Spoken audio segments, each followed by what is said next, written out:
Same. Same. Yep. It'll be fun.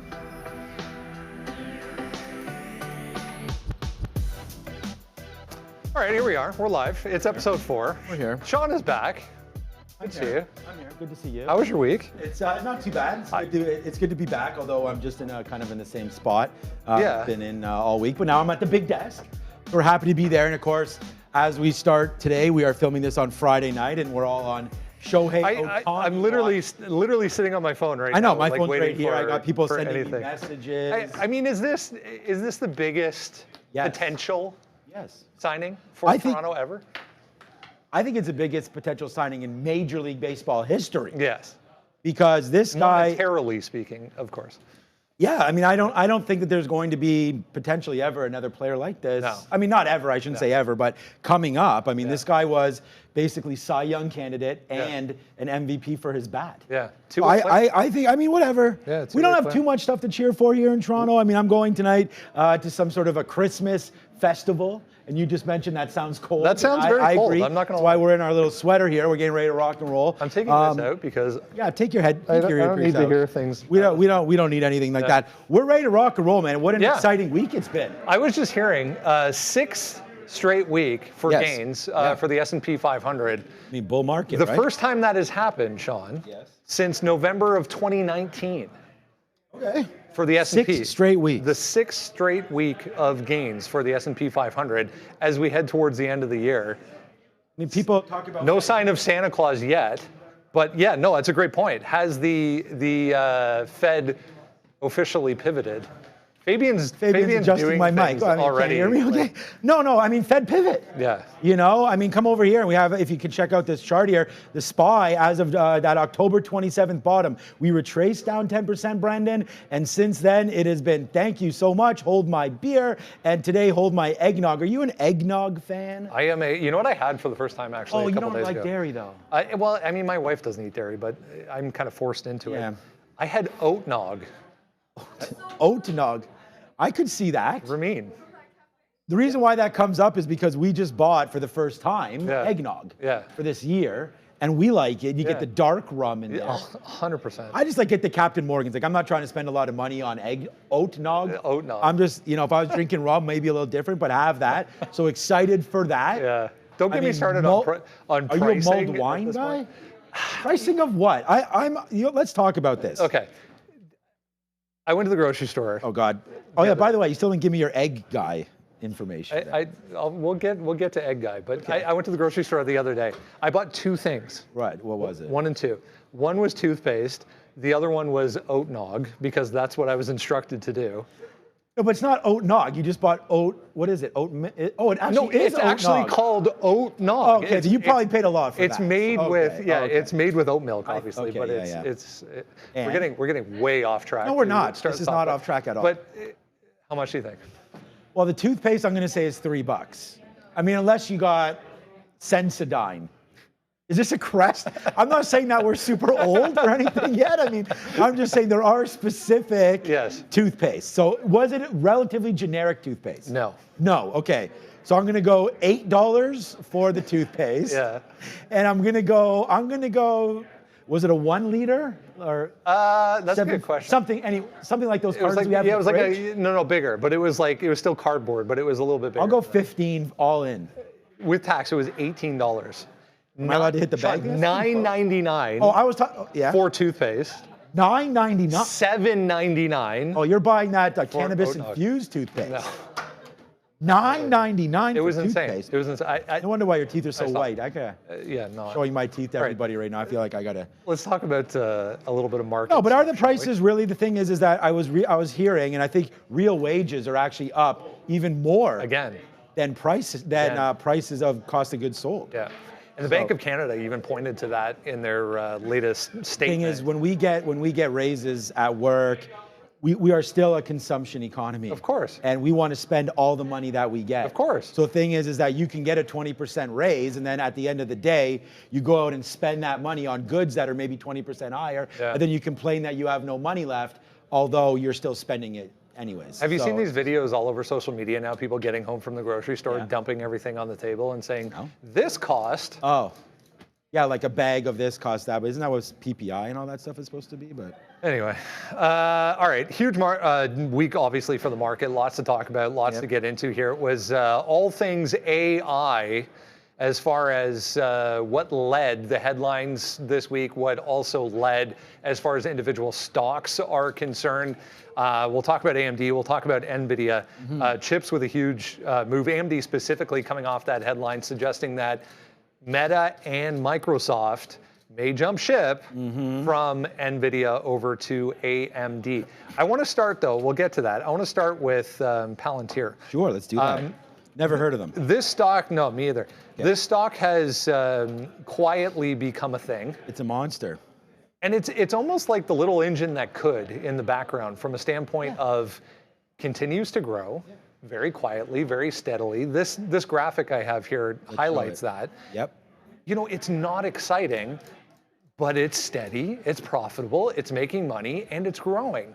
I mean, there are a lot of people talking about Palantir, but why are more people in bigger places with bigger money not talking about this stock?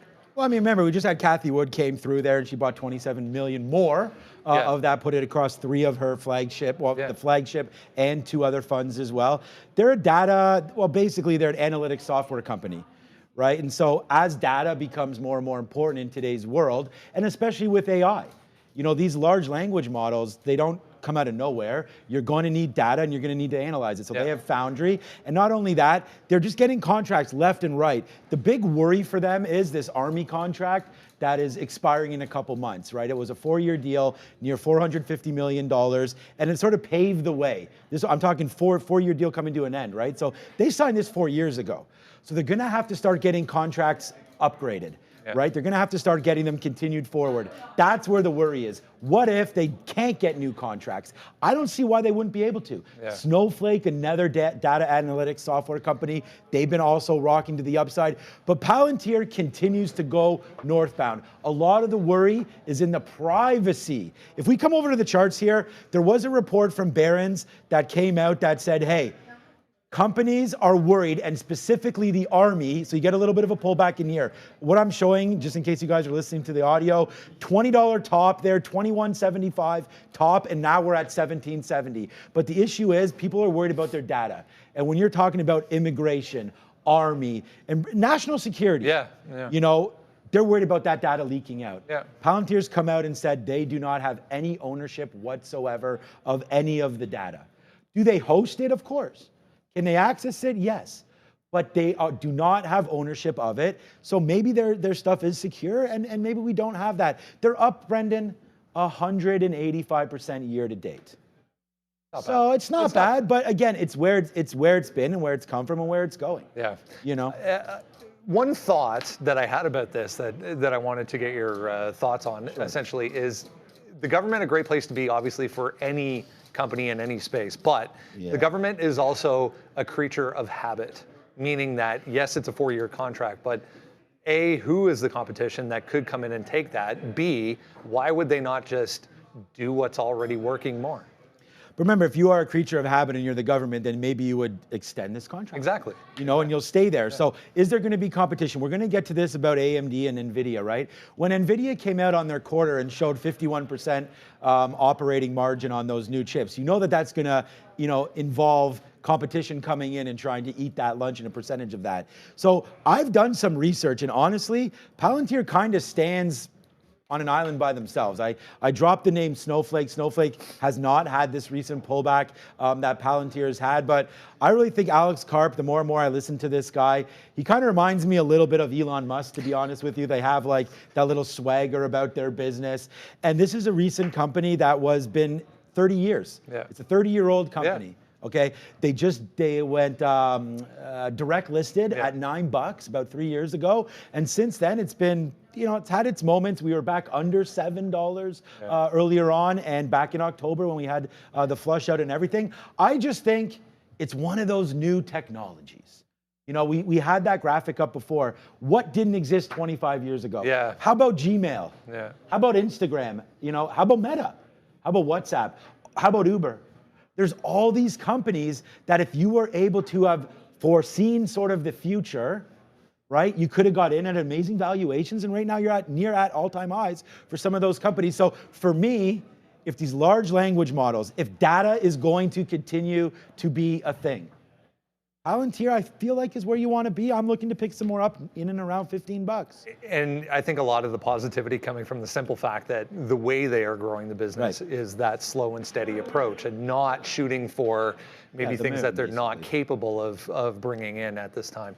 Palantir continues to excite. This is kind of interesting. We'll talk about this chart. Yeah, we'll talk about both of these, but it just shows research and development budgeting across the chips. Obviously, Intel way ahead of everybody else, $16.5 billion.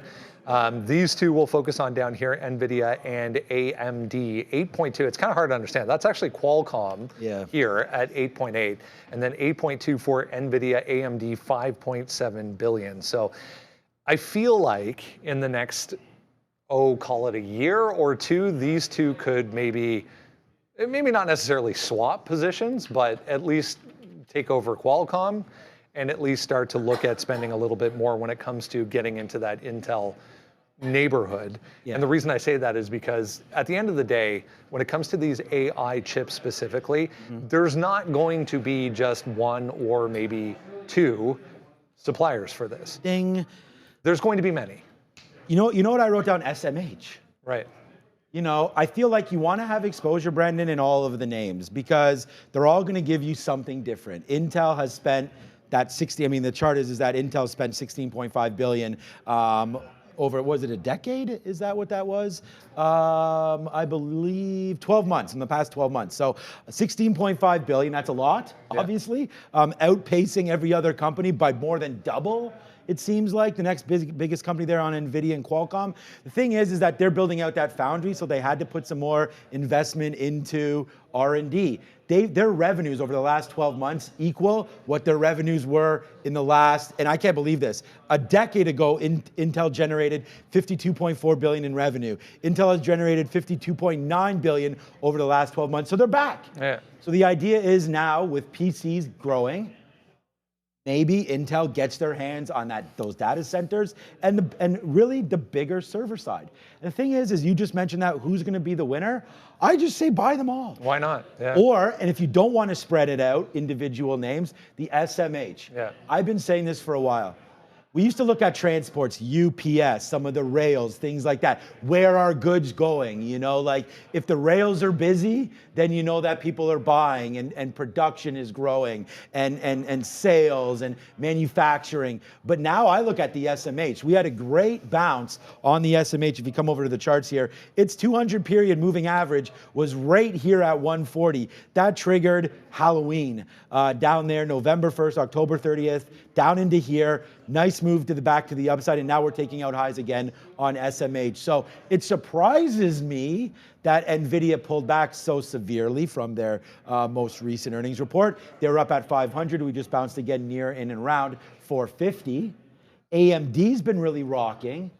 And as one produces something, the other one comes through. I don't know if we want to talk about that right now, but we had that conference this week from Lisa Su and AMD where they released some more chips. I wanted to get into that. I also want to get into this US regulation hiccup, possible hiccup for not only NVIDIA, but AMD potentially as well. If you've been not paying attention, essentially, they both come out with AI chips. NVIDIA, obviously the first one. The US then says, you no longer can send these to China. The company adjusts, comes out with a second version. The US adjusts, says you cannot send this to China. We are now on, Sean, the third iteration of these chips in an attempt to get the thumbs up and the approval from US regulators to be able to send to China. When do we hear the, no, you can't do that either again? So I just checked the phone. Oh, no. Shohei Ohtani is on a plane to Toronto. Uh-oh. So you tell me what that means. I'm gonna get the bang thing here. I mean, that's good enough for me. In Toronto, we often get. Oh, we get the. You're not gonna be able to see. You get the private jet shot. Yep. You get. Yeah. All right. I'll find it. We'll It doesn't matter. Breaking Breaking news. Let's just get a little political here because it's a podcast and we'll do whatever we want. Yeah. Why not? I mean, the thing is this. I'm actually, Brendan, honestly, pretty concerned about this. Yeah. I don't want to send these. Look, as a shareholder, more revenues, please. We'll take them. But the thing is like, I actually worry a little bit about national security, to be perfectly honest with you. I feel like NVIDIA and AMD, if we can keep these chips, you know, north and south of the border, North America, we'll take them in Canada as well, why not? I feel like there's such an advantage right now in what the power is on these chips.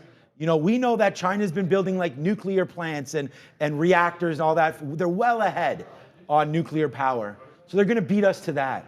You know, they're beating us to the EV game, although Tesla, thank God for Elon Musk's sort of foresight into all of this.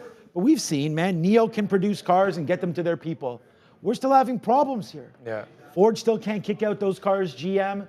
So now all of a sudden, I feel like we have a little bit of an advantage here, being in the US and in Canada. And now all of a sudden, we're just gonna be handing these chips over with no sort of backlash coming. Well, let's approach it from this angle. How do they avoid? I mean, it's such a huge marketplace. How do they avoid not wanting to at least try? Didn't we see AMAT, or what was the company it was that was going through South Korea or something? There was sending. So I don't think you do avoid it. No. And I just think maybe I'm being a little bit too pessimistic. I just look at it and say, like, sometimes you want to keep your cards a little closer to your chest. And obviously, I don't blame any of these companies for wanting to get into China. I mean, that market is absolutely huge. I just worry about espionage. I mean, and again, this is not a hatred for that side. I just honestly, can everybody be trusted? And I mean, let's be honest. It goes both ways. A lot of people have opinions on TikTok. A lot of people have and I think that TikTok's on Huawei as well. Yes. But that's the other thing. We banned Huawei. I mean, you can't. I don't think. Can you buy a Huawei phone here? I have no idea. I don't think so. I haven't tried in years. I have no. No, because I used to get, like with TELUS or Rogers, you used to get like get a Pixel, get an iPhone, get a Huawei. I haven't heard of that in a long time. It's been a while. I don't think Joe Biden's going to do anything, honestly, and I don't think Trump will, whoever the sitting president is, whoever happens to win. But it's going to be talked about. I just don't think that the relationship between China and the U.S. is at a very strong point right now, and I just think that you want to hold some of the infrastructure here. But we'll wait to see what happens. Taiwan Semi is huge. Same thing, yeah. I mean, I was just reading CEO Lisa Su saying this week. Yeah. The AI chips valued well above $2 billion, and that supply going to, or potentially anyways, going to demand at this point. And this is I mean, Sharif was mentioning the other day. Isn't there enough business in the U.S.? This is a $40,000 GPU. Like it's just crazy. No, it's not for you and I, but crazy, I mean, it's crazy amounts. I was going to talk about this when we get to it, but even, you know, they're all working with all the companies. Of course. You know, they're all tied. AMD's not necessarily helping out NVIDIA, but, you know, Meta's going to need something. We're going to talk about Llama coming up soon as well. I just think this is an exciting time to be in AI. It's an exciting time to look at it. And then whenever this happens, you are going to get sort of the controversy back and forth about, are we doing the right thing by suppressing possibly some of these graphics cards and some of these chips, keeping them here in the United States, or should we just expand out and go everywhere? I mean, NVIDIA this week, more upgrades, AMD upgraded. Yeah. I'm excited, and I want to buy more, and I feel like buying the dips is not going to be wrong on a lot of these names. I want to let's pause on that for a second. I want to go back to what happened on Friday again. If you're listening on the weekend or watching on the weekend, we're recording this on Friday. Friday morning we get the latest non-farm payrolls from the U.S. government. It was essentially a non-event. Right. I was sitting here talking with Adara after the actual number came out and was highlighting the simple fact that the entire range of the move on that NFP print was 0.7%. We've seen we've seen these moves in the past post 3, 4, 5% huge flushes if it's one way or the other to the downside or the upside. If you miss it, it was a miss, but not by a lot. It was 199,000 versus 190,000 expected. That did, however, move interest rates back higher, move the dollar back higher to end the week. The market seemingly shrugged it off, didn't care, ended, as we said, the 6th straight positive week in a row for the S&P 500. Is this officially, a case of no one cares? I like how you delayed that because I was taking a little bit of a drink there. You know what I actually wrote down, Brendan? Yeah. I said unemployment. Does the market care? I don't think it's funny because we hadn't talked about that. Yeah. That's, you think, on the chart this morning, it was bought up the very next minute. In a second, yeah. It flushed down. I think it was algos. At some point, Brendan, good news has to be good news. Yeah. And I just feel like the Fed has shown their hand. It's the CME Fed rate tool has cuts possibly starting in January.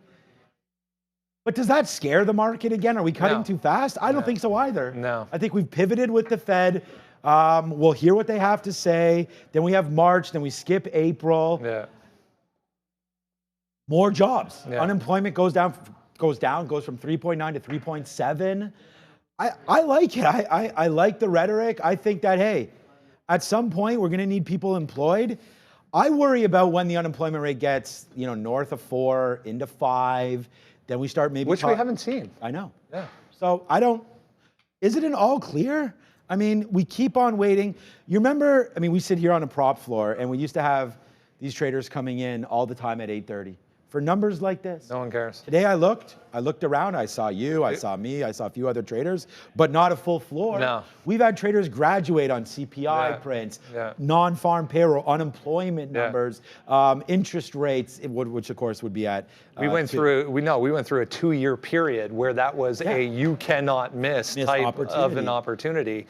And we've gotten to a point where I feel like the whiplash today was huge. It was down and then it just went right back up. And it took out, I'm looking at the charts now, within 5 minutes of that release at 8:35, we were all, not just right back, Brendan, above where we were before the number. So we can sit here and talk all about it, but Jerome Powell's the man, the myth, and the legend all wrapped up into one.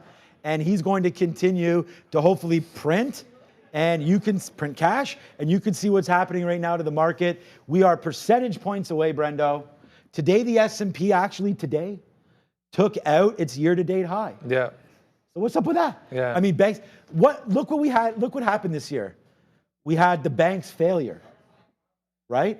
We had Silicon Valley failed, PacWest. Everything. JP Morgan went up, then right back down, near highs again. Bank of America went to 25 and right back up again. The housing market, the XHB, we saw Warren get involved in that in the summer. Down in October, right back up, taking out highs. Real estate market blasting. Everyone keeps pointing to the fact that there's record amounts of quote unquote record amounts of money on the sidelines still, and I think that's $5.8 trillion. I think that's part of what we're seeing in that even when you get a downtick on a non-farm payrolls number, it's instantly bought as quickly as possible. So we'll see how the rest of the month shapes up. As soon as you get I remember as soon as the Fed was like, okay, that's it, we're still going to start to increase interest rates years ago. The market just went in a tailspin. Yeah. And now we're shouting distance of all-time highs. Yeah. But now we have, like we've already talked about, we're just joking about, we'll say Fed pivot now probably 10 times today. Yeah. And it's just like, we get it. Interest rates are going to matter in the year of 2024, just like they have in 2023, just like they did in 2022. Yeah. And honestly, it's a bull market, deal with it. You say that though, and I want to touch on that, the Fed pivot aspect of it. We haven't actually heard it yet. No. And I think that might be the next... Who's going to say that? It's going to be about, obviously, Tuesday, Wednesday next week, by the way. We get the next Fed meeting. Yep. We get CPI, actually, on Tuesday. And then how crazy is that? Wednesday afternoon, we'll hear from Fed Chair Powell. Does the language change enough to a point where we finally get that all clear? You saw, I thought the last one, they only struck out like 10 words or something. But that was still very hawkish. Yes. Yeah. If you listen to actually what he was saying and the way he was approaching that. But do we care about what he's saying or just the actions? But it's. I think the market is. My point is, I think the market is waiting for the official all clear. When he says, "Let's look at March. Let's look at May. Let's look at June." Don't you think sometimes that once someone rings the bell, it may be too late? No, but I mean, I'm saying, just saying that rhetorically, I really do think there's never going to be, and this is from me listening to other podcasts and everything like that. They say no one's ever going to tell you when we're in a recession, but they could definitely tell you that we're coming out of one. Sure. And it's like you never know when you're in one until you are in one. So I feel the same way about the Fed. I just say the market doesn't appear to be lying to us. We're at these highs. So regardless of what the Fed does, unless they completely change the direction, the market is pricing in, Brendo, 100, maybe even more than that basis point cut from now until a year from now. Yeah. So in 2024, we're expecting to be back in and around We'll talk. We won't talk about the percentages, but maybe around 4%, something like that. Let's see if we can get inflation's already back into 2%, close enough now. Friday morning, it was 50 basis points by May. May. So 50 I thought basis it was by points. March. No. By May. By May. By Fully, May what? I'm talking fully priced in. So if you They take will cut 50 or 50 from here. No, they'll cut from where they are now. Yeah, like okay, five and a quarter to 5.5 is where we are now. 50 basis points by May, fully priced in by the market. I mean, I believe that. But then, what about the flip side of that? What if it doesn't happen? Then we're priced in. I think they almost have to. I think they almost have to. Are their hands tied? I think they are at this point. They've gotten to a point where inflation has moved so far back in the down direction. Rates are so restrictive at this point that they have to adjust. They want to maintain that same amount of restrictiveness on rates, but if inflation is 3%, they can't be at 5.5 with the Fed funds rate. It's too much. That's what. Yeah, I mean that's what I'm saying. The numbers are going to be there. For me, I'm worried about unemployment or employment. Yeah. I feel like as long as people have their jobs, everything's fine. I feel like everything's fine. People are still going to buy $9 toothpaste. You know the thing is, first of all, wasn't it $9.99? You know, plus tax. $10 toothpaste. Plus tax. $20 toothpaste. I mean, and the thing is, no, but in all seriousness, I just feel like people buy everything. Like heading into Christmas. You know, the new iWatch, the new phone, the new this, there's always something new. And as long as like credit cards up, like credit card debt is near all-time highs. Yeah. But what, people don't care? No, clearly. No, they don't. And I don't think they ever have. No. So it is what it is. I'm lucky. I know I don't have as many people to shop for the holidays as you do. Oh, don't even start with I did all of my holiday shopping in an hour online. Hate you. Online. Yeah. I was amazed at how fast I got to but do $300+ you and the wife share notes? Or No. You just, nothing. so you just pick something Blind. up. Do you have dollar amount? No. No. Nothing. Has there ever been a year where maybe you spent like $1,000 and then she spent like $50? Most times. Most, in fact, yeah. Yeah, we do the same thing. We don't give ourselves targets, but with kids, man, like It's tough. Well, it's not that tough. I just can't say no. The thing is like we already have the Oculus 2. Right. But guess what just got dropped? The other one, So now my kid's like, oh, Dad, but it has like augmented reality. What's the value of the old ones? Can you still resell those? That's hilarious because that's exactly what I told. I 100%. My son's 11 years old, $11. And I said, let's go on to Facebook Marketplace and find how much we can get for old Oculus and flip it. I mean, honestly, what else are you going to do? All right, we're getting on here already. I want to talk about crypto a little bit because huge week, obviously, for Bitcoin. Multi-month highs once again, holds at the top end of the range. I think the more important part of this and the more interesting side of the story is Bitcoin is holding at the top end of the range. We've had this parabolic move, if you look at a daily chart, without a typical Bitcoin-esque type of flush back in. Everyone's obviously pointing to these ETFs to come. Well, that's the reason. And when they do, obviously, it's going to be a huge catalyst for potentially more buying. All of these, I was talking to Sharif about this the other day, all of these ETFs, and there will be many, it's not going to be one or two, there will be many. Yep, and all of these companies are going to have to buy Bitcoin to operate these. That's it. All right, let's move on. No, but I mean, honestly, it's just like there's going to be, end the podcast, that's it. Thank you so much, guys. Join me on 8:30 on Monday. We'll be back live. But no, I just think that there's going to be bulls, there's going to be bears on Bitcoin, there's going to be Bitcoin ragers, there's going to be those that absolutely hate it. And I treat it as kind of as another asset class, to be honest with you. I don't want to like think about that it might have the same utility as gold or anything like that. But monetary policy, at some point, that's going to come back. Remember those little memes of Powell and the printer with the money and the little money guns going everywhere? Well, there's only 21 million Bitcoins that are going to be minted. If there is a value to it, I think that's what it is. It's just a limited number. It's kind of like trading cards. You know, like you get that Babe Ruth, you get that certain numbered, maybe LeBron James rookie only has 100 cards out there. Well, then they're going to be valued based on the rarity of it and your ability to acquire them. If all of these ETFs need to hold Bitcoin somewhere, custodial Coinbase, we talked about that. Yeah. We talked to Michael Noss as well as Crypto Burb. Oh, he gave me a secondhand from him, saying that many of these ETFs, he actually said all of them, when they're filing with the SEC, they're all saying that they're going to be using Coinbase to buy and hold coins on their exchange. So Coinbase up almost 100%, I feel like, in the last month. More. And a bit more. Yeah. Here, let's call it up right now on my chart. We'll just show it for those of you that are visually enjoying the podcast, and thank you again for that. This is Coinbase. Look at this. Again, look how good this 200 period is. If you guys are looking at home, go daily 200 period. What a move. $71 we based out down there. This is again from October 30th. And just as all the stocks continue to march up, you basically don't have any red days, and now you're at the high of 150 again. So 70 to 150 in just over a month. Congratulations, everybody there, Coinbase. My biggest thing about this is we've had an altcoin run up. I'm weary of that. Okay, because I feel like there has to be utility. Right. We've seen El Salvador switch over to Bitcoin. I don't know how that's going, to be honest with you. I just think that if you're worried about the economy to which you live and you're worried about the dollar, I can't control, Brendan, what the Bank of Canada is going to do. I can't control Powell, and I can't control Bitcoin either.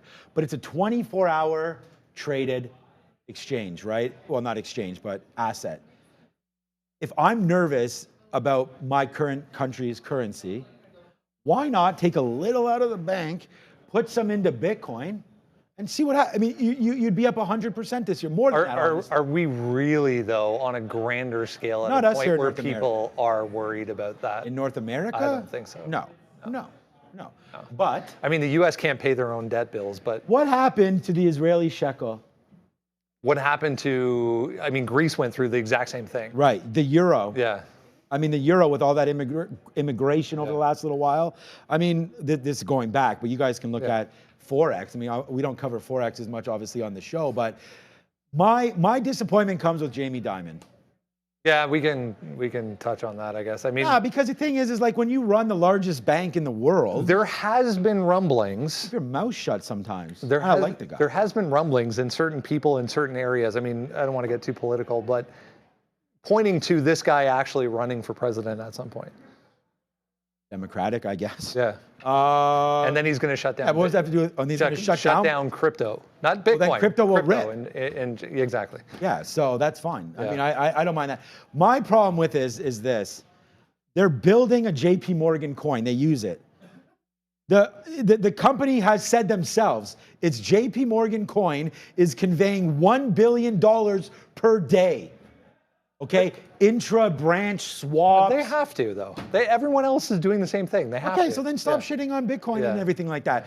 It's more about the blockchain. Yeah. That's what it is. I think the technology is there, and I just think that you want to Bitcoin represents something else. That's all. I feel like it represents freedom for the people. Whether or not, I don't know if I believe in that or not, but it's taking money away from those that have it and putting it into the hands of anybody. Yeah. You can own 0.1 of Bitcoin, you can own $100 of it. And I just feel like those of us that hold Bitcoin feel like we're free of the shackles of federal governments around the world that can print money over and over again. And I hear Fabian is excited for that. And I own some coins, and I'm happy with everything. I actually own Cardano, which for some reason today went up 20%. Some of this is getting a little carried away for sure. I think it's still a trading instrument, but why not hold something? From a trading standpoint, Yeah. I think the way that everyone needs to approach it at this point is the easy money, quote unquote easy money, or the lottery tickets that were 10, 12, 15 years ago. That has obviously passed. If you can wrap your head around the fact that this is an investment and it's for a longer period, shout out to Natalie Brunell. Yep. Yeah, absolutely. Have something in that. Let's talk Apple, shall we? I could still talk more about crypto. I just want to say that like someone like a Natalie Brunell and all that kind of stuff, nothing wrong with that, but that's what I'm saying. There's certain analysts or certain people that have hitched their wagon on the success of Bitcoin. the same people like Natalie, and again, you know, they were probably talking about it at 50,000. It went down to $13,000 or $14,000, you know, per coin. Yeah. So it's like we can cheer it when it's up and try to lift it up when it's down. But at the end of the day, an asset class and an investment, you have to treat different parts of your portfolio differently. And Apple, pretty good segue, is, and I'm going to steal this from Kramer, I think it's an own, don't trade at this point. Agreed. I don't, every single... And the problem is you never have enough. Never have enough of anything. No, true. But Apple specifically it's a tough one to catch. It's a tough one to time. The problem is there's this one guy, he owns so much of it that it's like... He just buys it from everyone. Yeah, and it's like, you know... Shout out to Warren Buffett. Yes, shout out to Berkshire and Warren and everybody. But it's like, every single time this thing dips down, there's buyers. They went to 168, it's back to 195. Yeah. Here's what that means. We are officially back above 3 trillion down here. Yeah. Market cap for Apple, the largest stock once again as of, this is going back to Thursday, I think, of last week. I mean, it was up today. It was up today again, yeah. Again, if you're watching or listening on the weekend, we are recording this on Friday. Apple up 0.74% again today, bouncing into 198. $3 trillion. Irrelevant. It's hard to even say. I only say it's irrelevant because it is, there's another stupid saying, it is what it is, but it's just the market will continue to respect Apple, I feel like. Yeah. You know, everybody's got some kind of a phone, whether or not it's a Pixel, an Apple product. It's the largest selling phone in the world. We actually, the last podcast I did with you, we had the wearable discussion. Right. And I mean, these guys are also making more money in different areas. Yeah. Every month I get the $50 sort of update. Okay, we've charged you $50 again. And what does that get us? Apple TV, Apple Music. This is for every single family member. So just like the Spotify share family plans, Apple's in this game and they have service revenue now. And now they've had it for a while. I think it continues to go to the upside. And it's kind of just like holding it's kind of like holding a call option maybe on the S&P 500. You keep buying those dips. There's a small little dividend in there as well.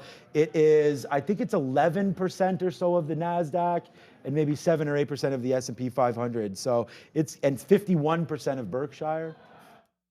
Berkshire is an ETF at this point, an Apple ETF.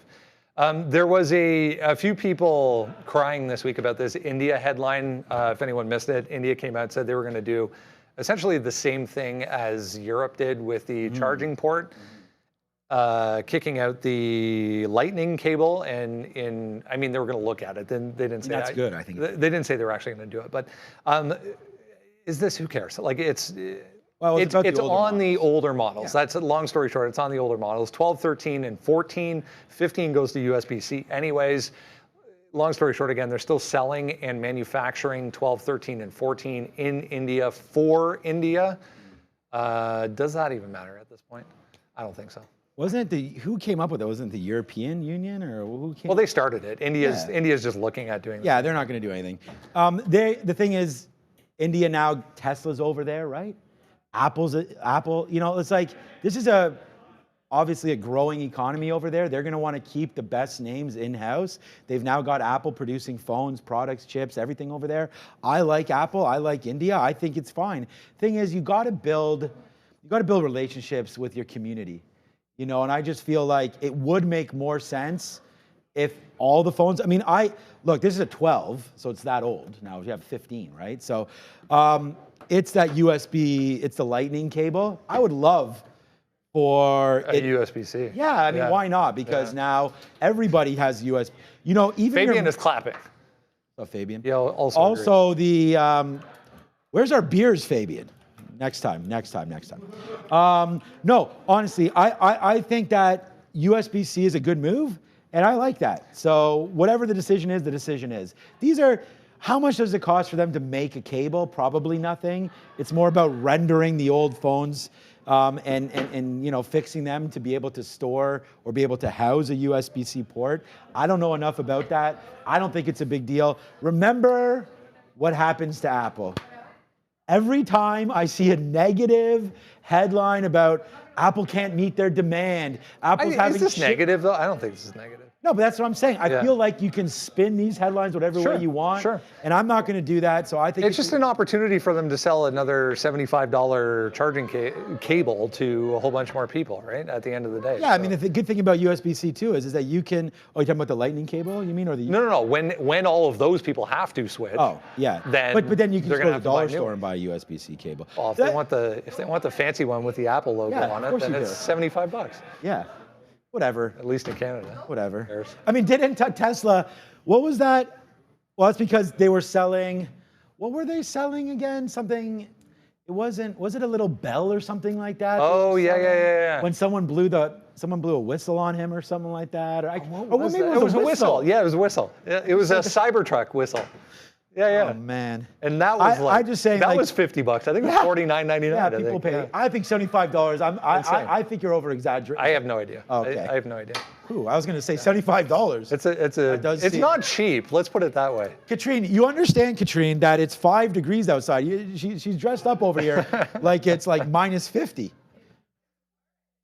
Have a great weekend, Katrine. It's cold. You might be able to, some of the traders in the background. You want to poker night here tonight, I think. You want to talk about this China stuff, or what about it? We can move on. I mean, I like General Tao chicken, by the way. There was a sweet and sour sauce. Sweet. I just think honestly, like beef and broccoli. Beef and broccoli. Honestly, this is. I'm starving right now. The one thing about the beef and broccoli, I actually like the broccoli. Yes. I like how it gets soft and absorbs. Yeah, but some of them have like the crispy part on the bottom. Yes, I'm loving 100%. All of that. So the thing is that my kids, they're like, I don't really like, because they're not, so my daughter's adventurous, my son is not. So like if he's gonna eat, like he'll eat steak. Like you take this guy to a restaurant, he just goes steak. That's it, or burger. But I got him to eat the beef and broccoli. But the good part about it is he takes out the beef, but it leaves me the broccoli, and I'm fine with that. So General Tao, I'm loving that. I love the beef with broccoli. Chicken fried rice. You know what? Rice is I'm not going to stop the fail. No fails on Chinese food. The thing about Chinese food is extra MSG. I was going to go the other way. I feel like you need to find a high quality place. Yes. You know, like there's time and places for dirty Chinese food. There's no doubt about 4 that. 4 a.m. on Like Spadina. when me and Brendan hit the clubs tonight, we will be getting Chinese food immediately. No, that's a no. I already said I'm going to Wonderland with the kids, but yeah. Speaking of, yeah. All right, let's bring it back to. Well, I mean, I think the people want to hear about Chinese. NIO, just real quick, because this is kind of interesting. I like Thai food as well. Let's go to NIO. Yeah, NIO real quick. This was Q3 deliveries. Yeah. SUVs versus sedans. Let's see that number. Wow. So for the first time in basically ever, people are buying in the Chinese market more, by far, almost 50%. More SUVs than sedans, which bodes well not only for NIO. We talked about XPeng. We talked about Li Auto has one now as well. Tesla, does the Cybertruck show up in China? Does it show up? Eventually, obviously, but how quickly? I actually like the smaller. I was trying to, before you asked me the Cybertruck question, I was trying to think about why. Why are SUVs getting so popular? Especially because your chart goes all the way back to 20 or 21, something like that. It's been a while. I was going to say like the two-child policy, but that's not a thing. Are families just getting bigger over there? Different shift in culture in general. Who knows? Who knows? Safer? Safety, thank you. Yeah, I don't know. I actually, you stumped me on this one. It's interesting. I mean, as far as the Cybertruck goes, I know our guy Sharif likes it and he wants to drive it around, but I don't know. I don't know if it's going to... I'm kind of changing a little bit on Tesla, to be honest with you. In what sense? In its valuation. It's up there, and it's not moving like the rest of them. No. And I wonder if a stock I don't think any stock eats its lunch. I don't think that. I think the Tesla will still, the Model 3 will be huge. Everyone keeps pointing to the autonomous angle. That's the thing that gets me. The data That's angle. the thing that gets me. And the mapping ability. Yeah. I mean, once that gets solved and that all comes out, it's a different story. Yeah, you got to go back and forth with that. I feel like have your targets when they're hit, get out on both sides. Yeah, and I mean, you were talking about Apple, buy it or hold it, don't trade it. Maybe Tesla right now is a trade it, don't hold it. The problem with Tesla is honestly, it's the genius and madman all wrapped up in one that runs the show there. And I get a little nervous. Possibly we're heading into an election year. I know he's not loved on one side of the aisle, more on one than maybe on the other. And I don't know. I couldn't tell. No, you could never be able to tell. And there's a lot of people, remember, him giving the middle finger, maybe we could talk about this as well, to Apple, to Disney, about advertising there on X. I wonder a lot of the times we've seen Starbucks go down on some different issues as well. I don't know if people will boycott Tesla. I don't know if that's going to happen. It was the other direction, though. I know. Like people boycotted Disney Plus when he had that little rant on that show. I know. The force is strong. He's got a following, man. Yeah, a very, very strong one. On that, just quick, I wanted to mention Bernstein as well. Out on Friday. Again, if you're watching on the weekend, we're recording this on Friday. Yeah. Bernstein comes out, downgrades the stock first of all, and says their best. Oh, yeah, that's what it was. 150. 2024 idea. Shorting. Hundreds of thousands of stocks to choose from. Their best idea in all of 2024 is to short Tesla. Okay, so this is the thing about Tesla. We've talked about this on the show a couple of times. There's a reason why I'm getting a little bit anxious about it, okay? Tesla right now, and I have a chart up of Tesla. It's a weekly chart. Tesla's at the same levels that we were at the beginning of 21. We're at the beginning of 24 now, Brando. Yeah. In 3 years... if you bought Tesla 3 years ago, Tesla stock, looked at your portfolio today, same number. Is that not a problem? Tesla, now there's competition. I worry about it. I worry about the Cybertruck potentially not selling as many units as they thought. I worry about competition. 3 years ago, Rivian was a smoke show. Like, we didn't know anything about it. Now we know about it. Now we know that the delivery trucks of Amazon are going to be riddled with Rivian. We understand that. We understand that potentially Neo, Li Auto, XPeng, those are potentially coming over, maybe. There already are. People are already spotting some of these Chinese vehicles over here. I worry Ford gets their stuff together. Maybe GM does as well. We've seen other companies, Polestar, Fisker, Lucid. These didn't necessarily exist 3-4 years ago. Yeah. Tesla's at the same spot. Yeah. They've gone up. They've been included in the NASDAQ 100. Yeah. What's the catalyst for Tesla other than FSD? It's the autonomous. It's the self-driving cabs that are going to be populating cities all over the world. So is Tesla a name that you want to be in that can move up and down 70%? I feel like it's too risky. Yeah. So I think it's worth it, but not as a huge part of your portfolio. That's my opinion on Tesla. Guys, leave your comments. Let us know what you think down below. Are we done? Will you, no. Okay, good. Will you buy, hold, sell Tesla right now? Also, are you buying a Cybertruck? No, but let's be honest about it. Are people buying the Cybertruck? Oh, 100%. 100%. They won't be able to make them fast enough for the amount of people that will buy them. Sharif had an interesting point. Interesting take, Brendan. Yeah, Sharif had an interesting point, though, in that, do they buy them, they get the experience a month, 2 months, 3 months down the road, they say, I'm kind of over this, and there's a flood then onto the secondary resale side of things. Well, first of all, isn't there that note that you can't sell it right now if you buy them? Yeah, I think it's 90 days or something. Oh, is it only 90 days? I was going to say 6 months. Okay, so either way, yeah, that's the problem. Yeah. And isn't it taller? So Randy actually said that our garage here, it will not fit in our garage. It does have a air suspension. And it's up higher than the spec it was in 2019. It's taller than it was. Yeah. So I don't know if that's going to play a factor or not. But I do know one thing about the Cybertruck is that at least when the world comes to an end and people are firing, bow and arrows at it and are like unloading grenades at us and everything like that, we can camp out in our Cybertruck and have absolutely no worries. So I mean, you say that, but have you seen that video of those stupid robots firing the Tommy gun at the actually tweeted that out the other day. I don't know if it's sick. real or not. I love those robots. Let's talk about the robots. That's another one. That's another one. I know. I don't think that was real. Yeah, but if robots are doing that right now, I don't think we're far from that. I'm a little worried about that. Yeah. But I stood beside one at Sherway. They're tall. They're nice. I feel like they're fine. But what are you really going to get a robot to do? I want one to make me dinner every single night. I think a lot of people are be in that camp. Guys, hit the like if you haven't. Subscribe. Yeah, I mean, hit the like, hit the subscribe. If you haven't. Let us know what you think about the podcast. Yeah, leave a comment. Let us know what you want us to cover. Yeah, what else? We're happy to talk about whatever you would like. I'm going to check my phone for Shohei Ohtani again. I mean, he's probably on his private jet on his way to the T-Dot. He better be on the Blue Jays private jet. You think he'll hang out with Drake? I think. I mean, these two are laughing, but like, why? Why wouldn't he? You want to hear something? I bet you he's seeing Drake tonight. Probably.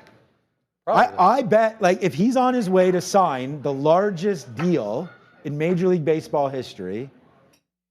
Drake's in the corner? Drake gonna be there. There's a restaurant that just opened across the street from us that is the same ownership group as Blue Bloods. Up at Casa Loma. Which Drake has been spotted at numerous times. Yes, so is Kevin O'Leary. You think he hangs out at Blue Bloods tonight? No. Yusei Kikuchi, no, but this is what started the rumor. There's a Japanese restaurant that took a 50-person reservation. In Toronto? In Toronto. Breaking news. Yeah. No, this was breaking in the middle. One? I just saw, this is like, again, I got flooded with text today. It's just and apparently it was Yusei Kikuchi, who is a Japanese starting pitcher for Toronto. Yeah. He's the guy that made that reservation. Made the phone call? What does that mean? Now, Shohei Ohtani spotted, you showed the, on that jet. I was going to grab that picture. Coming to Toronto.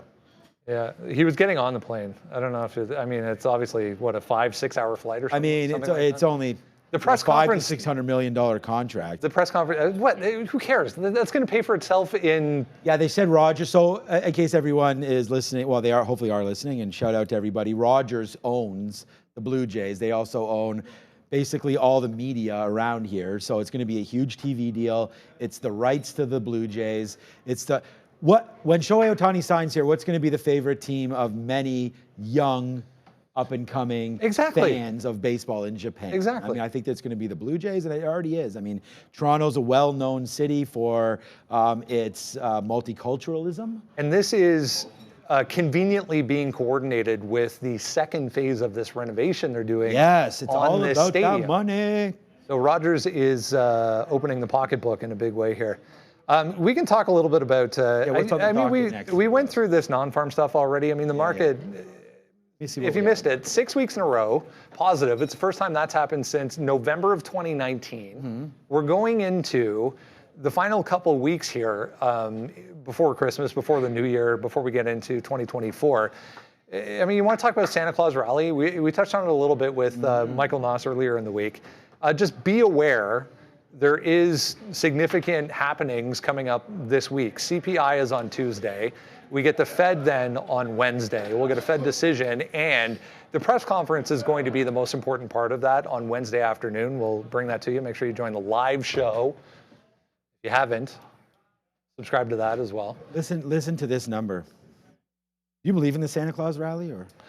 I've actually read about this. You believe in Santa Claus? I do. I believe in Santa Claus. Straight up. Tell us why.